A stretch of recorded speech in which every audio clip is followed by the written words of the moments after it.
ating lahat. Nung kinasal ako before, ganun, after nangyari yun, parang ganun yung nasa isip ko, ano, wala naman akong karapatan, wala naman akong makukuha kapag nagpakasal. Pero ngayon na, syempre, nag-iiba na rin yung kung paano ako mag-isip. At saka, parang gusto kong maging voice dun sa mga taong gustong ikasal.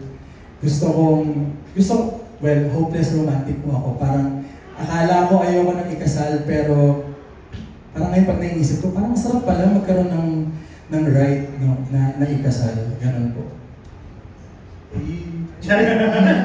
Na-inspire si Albert magpakasal. Raven?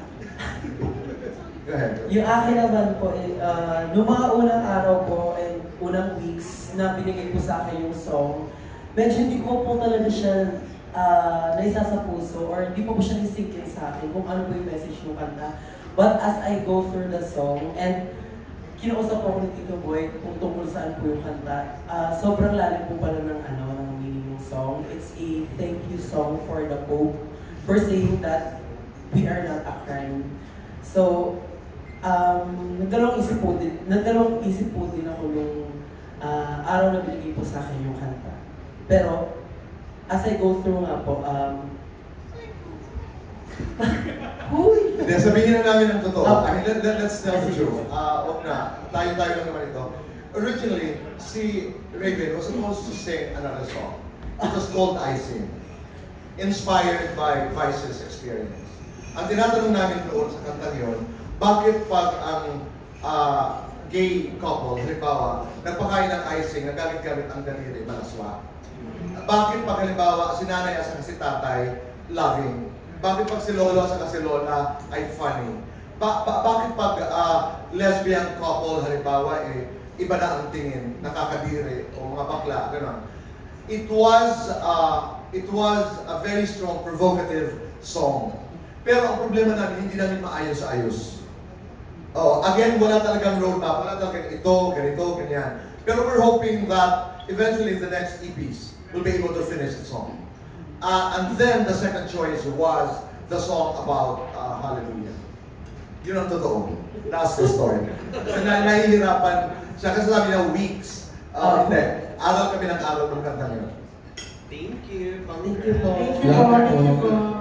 And our next set of questions will come from Beauty and Brains Personified na may anak din na part ng LGBTQIA+. Wala iba kundi si Dalian Carvajal of Philippine Daily Inquirer. Ano naman yung intro? Hi, sis, Tito Boy. As a proud mom of a gay son and a lesbian daughter, relate ako sa mga kanta. And I'd like to make it public, Tito Boy. Thank you for all the help sa aking motherhood journey ngayon na pinagdadaanan. Salamat. My question is, Tito Boy, ano mas mahirap? Writing a spiel or talk show or composing songs? Composing songs. So what was your process in doing that? The process was wild. It was insane. I didn't know what I was doing. But not knowing what I was doing made it easier. And I don't mean to be witty about it. Hindi ko talaga alam. I just wrote the song. Sabi ko parang tulak. And then may bilang pala ito. Meron pala itong verses. Meron pala ito. Sabi ko, kailangan ba mag-rhyme? Kailangan ba, yun lang. Tanong lang ako ng tanong. Malaking tulong si Jerwin. Malaking tulong yung mga tao na kapaligid sa akin. And of course, you didn't know the melody yet when you're writing the lyrics? Hindi. Nilapatan na lang ng melody? Hindi, oo. Nilapatan na lang. And then, pag nilalapatan nila ng melody, doon kami nag-uusap. Ayan, nakahanda yung lahat. No, pero yung lingwahe ko, layman's. Ba't hindi lumilipad yung kanta? Gusto ko, umiiyak na ako dito. Gusto ko may kilabot ako dito. Ganun yung lingwahe. Hindi technical. Sila naman, Tito Boy, wala tayong bridge. Sabi ko, totoo yun yung kwento. Mga 2 lines lang, 4 lines. Sinusulat ko para tuloy-tuloy yung thought. Diba? Yung pattern. Tapos pagdating sa tono naman, medyo nabibitin kami. Kulang ng 2 syllables. We will change the word. If you call that the process, that's the process. But I still say up to this very moment, I don't know how to write a song. How long did it take you to write one song?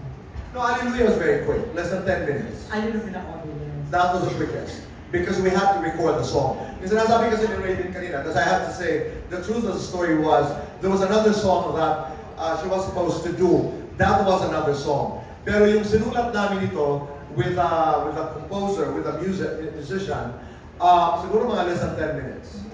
Pero, dinescribe namin dinescribe ko yung, gusto ko nang ganito. Yun. May contribution ba si Bong sa mga composition mo? He's always in my heart. He's always an inspiration. Among all the songs, which one is closest to your heart? Mahirap yun. It's like, asking who's closest to your heart as a mother. It's very difficult. It's not like a piece of cake that you can actually divide. Di ba? Ang love ay buo. Thank you, Mrs. Thank you, Daddy. Grabe yung mga nuggets of wisdom ni Tito Boy. Nakakamiss. And speaking of love, ito ang sobrang in love na si Richard Paglikawan of Lionheart.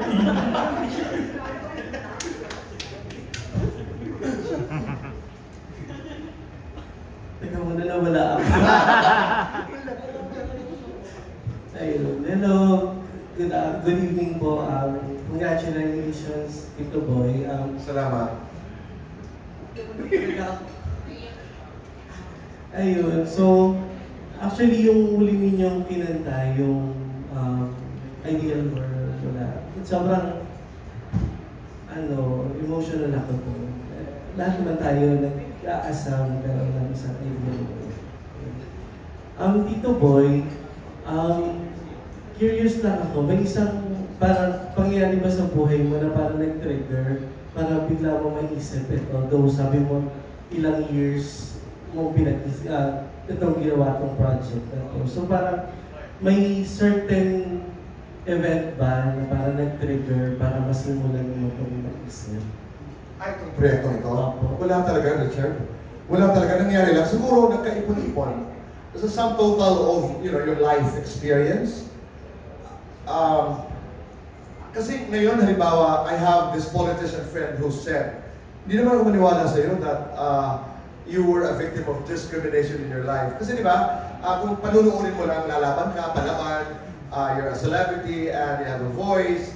But I am, as a gay man, and this project, Say It Clear, Say It Loud, we go beyond who we are. This is not just for me. Katulad kanina sabi ko nga, ang dasal ko is, sana may magawa kami para sa mga future generations of gay people, of the queer community, of the LGBTQIA+ community. Sana kahit konti, Richard, kahit konti, may magawa lang ng konti.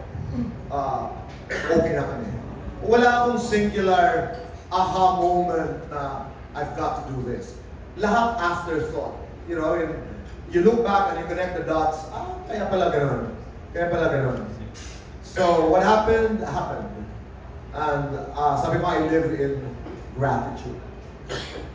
Kanina po narinig natin yung discrimination na naranasan ng tatlo nating singers. Pero ikaw ba, Tito Boy, sa stature mo ngayon, nakakatanggap pa rin po ba yung discrimination? Siguro naman, di ko lang naririnig. Pero my journey to where I am today, naman, I was told I wouldn't make it on television. They all know the stories. I was told I was gay. I was too gay to be a serious interviewer. I was told I was not beautiful enough to be on television, which I knew was a euphemism for pangit mo, hindi ka pwede sa television. I was told I was too Bisaya, I was waray to be a talk show host. Ang dami rin. Pero may iba na nakaka-process na maayos at nakakalaban, pero hindi lahat. Kaya yung sinasabi nila John, ni Raven at saka ni Anton, na sana kahit paano makatapik lang tayo ng mga boses that what you're going through, who you are is okay. Pinagdaanan namin yan. We are okay. Lalo na pag nagkabuklod-buklod na. At dati, akala ko kasi ito sa political statement. Hindi eh. It is real. Knowing that we are many makes us strong. I went through discrimination. Lumaban lang ako ng maayos. Thank you po, congratulations. Sana ko na may CD. Nahilig ka sa mga collect ng CD. Thank you. Ay, oo nga eh. Ako rin. Sana. Trabahuin natin yan. Sino Richard? We are down to our last 3 questions. We have a question from the entertainment editor of the Philippine Star, none other than Nathalie Tomada. Gusto ko naman yung intro din, ha? Actually, yung bigas ko. Kalangpas na. Sir Boy, congratulations talaga.